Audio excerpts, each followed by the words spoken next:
ang takbo. At para bang napakagulo ng paligid ko, isip ay lito-lito, hinahabol ang takbo.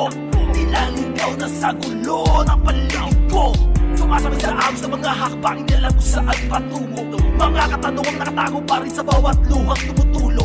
Iwit ang kapit sa plano ng mga nangihinang braso, kahit na rin inilalayo sa mga sitwasyong malabo. Bagong umaga, bagong pag-asa, bagong simula kasi pagmulat ng mga matay tulala muna sa aking kama. Bagong kabanata na pagkakapas sa tadhana, umiikot ang mga pangyayari pero pagdating sa huli parang ganoon pa rin ang storya.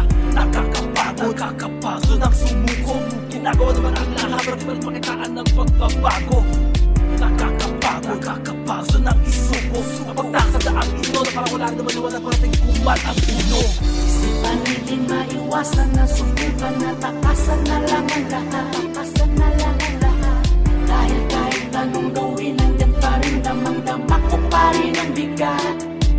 Ngunit ilang ulit pinalikan ang nagdaan, akin na palang nalagpasan. Lahat ng pangit na ukit sa palad ko'y positibong pinalitan.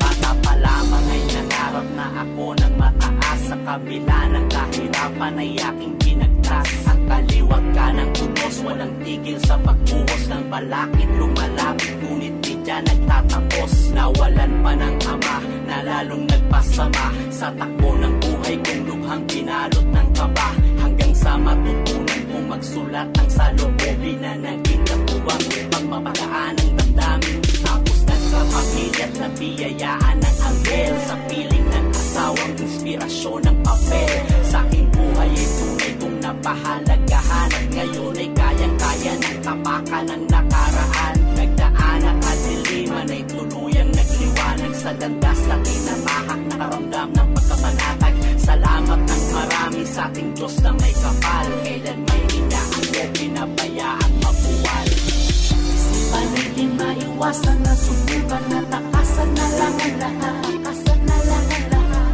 Dahil kahit anong gawin nandyan pa rin, damang-dama ko pa rin ang bigat. Ngunit ilang ulit pinalikan ang nagdaan, akin na palang nalagpasan.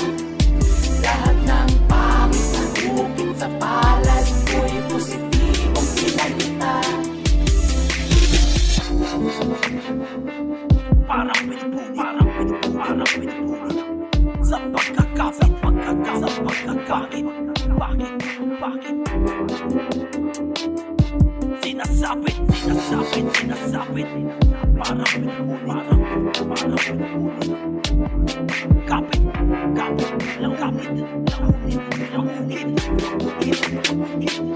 pagkakapunit.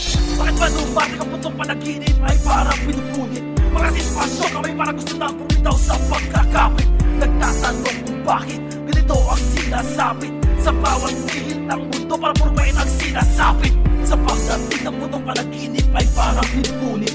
Tandaan sa ganitong sitwasyon, kailangan naman na hipitan pa ang kapit. Manapaka man ang ilang ulit, tuloy lamang sa pag-ukit. Sa sarili pa lang sa pakinanawalan, sino man na siyang makakapunit. Isipan ay di maiwasan na subukan na takasan na lang ang lahat, takasan na lang ang lahat. Dahil kahit anong gawin nandyan pa rin, damang-dama ko pa rin ang bigat. Ngunit ilang ulit pinalikan ang nagdaan, akin na palang nalagpasan. Lahat ng pangit na ukit sa palad ko'y positibong pinalitan. Isipan ay di maiwasan na subukan na takasan na lang ang lahat, takasan na lang ang lahat. Dahil kahit anong gawin nandyan pa rin, damang-dama ko pa rin